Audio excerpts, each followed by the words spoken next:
Você vai ouvir o seu devocional em áudio, Palavra de Deus, meditações diárias das Sagradas Escrituras, com Júlio Falcão.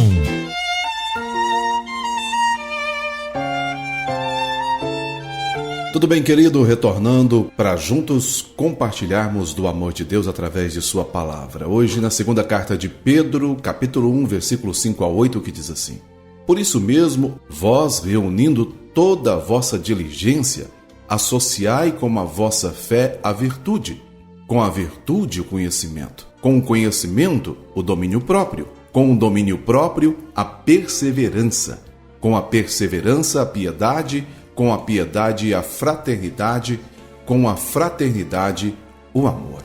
Porque estas coisas, existindo em vós e em vós aumentando, fazem com que não sejais nem nativos, nem frutíferos no pleno conhecimento de nosso Senhor Jesus Cristo.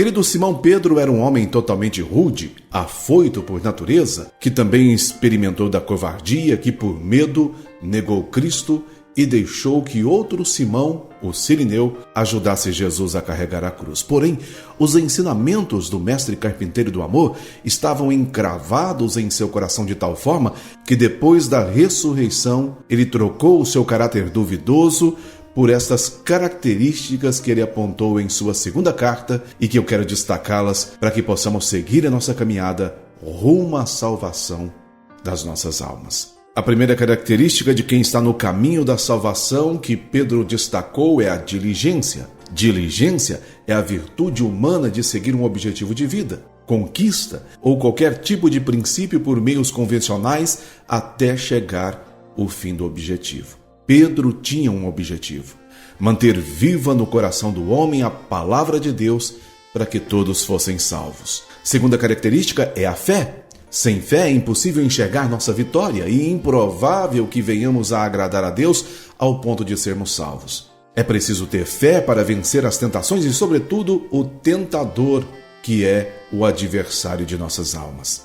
Terceira característica, o conhecimento. A palavra do Senhor nos diz em João 8, versículo 32, que conhecendo a verdade, ela nos libertará. Sim, está escrito. E conhecereis a verdade, e a verdade vos libertará. A palavra nos liberta da incredulidade, do pecado, e nos conduz à salvação. Por isso devemos estudá-la constantemente de forma que venhamos a nos encher do conhecimento espiritual. A quarta característica é o domínio próprio. Observe com o que Salomão compara quem não tem o domínio próprio em Provérbios 25, versículo 28. Como a cidade derribada que não tem muros, assim é o homem que não pode conter o seu espírito. Às vezes é melhor ficar em silêncio do que agir impensadamente e sem domínio do que vai falar ou das ações que irá tomar, meu querido. A quinta característica é a perseverança. Esta é muito importante também. Preste atenção no que diz Jesus em Mateus 24, versículo 13, acerca dos que perseverarem até o fim. Mas aquele que perseverar até o fim, esse será salvo. Vivemos tempos de muitas lutas e, segundo a palavra de Deus, essas lutas serão ainda maiores antes da vinda do nosso Senhor Jesus Cristo. Mas se nos mantermos perseverantes, reinaremos com Ele eternamente. Sexta característica é a piedade. Assim, o dicionário da língua brasileira descreve a piedade: devoção, amor pelas coisas religiosas, religiosidade, compaixão pelo sofrimento alheio, comiseração, dó, misericórdia. Esse sentimento tem que ser latente no coração do cristão. Não se pode dizer que está no caminho para o céu se nesse caminhar ignorarmos o sofrimento do nosso irmão. A sétima característica é a fraternidade. Fraternidade fala de laços, de irmandade, e isso não pode acontecer só dentro da igreja. Precisamos viver como família na fé verdadeiramente em todos os momentos de nossas vidas. Pois na eternidade seremos um só povo, o povo de Deus. A oitava e última característica é o amor.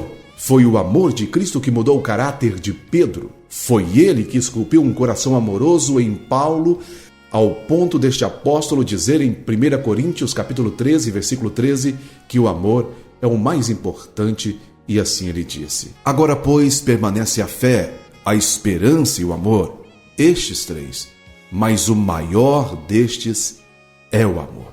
Pedro disse que estas coisas, existindo em nós e aumentando, fazem com que não sejamos infrutíferos, ou seja, essas características nos beneficiarão tanto aqui nessa terra, como também nos conduzirão para a morada celestial. Sigamos os bons conselhos do apóstolo Pedro e tenhamos em nós as características do próprio Cristo.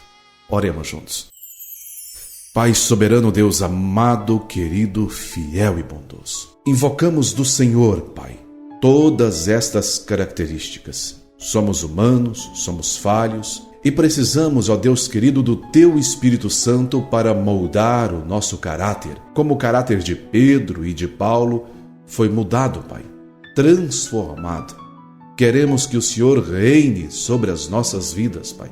Reine, Deus querido, sobre os nossos sentimentos e nos conduza a passos largos para o reino dos céus, para a morada celestial. Assim nós oramos, crendo no Senhor, crendo na Tua palavra e no nome poderoso do Teu Filho Jesus. Amém. Querido, eu vou encerrando por aqui. Querendo o nosso bondoso Deus, eu estarei de volta com você numa próxima oportunidade. Que a paz, a graça e a misericórdia de Cristo Jesus estejam com você e também com todos de sua família. Você ouviu o devocional Palavra de Deus. Meditações diárias das Sagradas Escrituras com Júlio Falcão.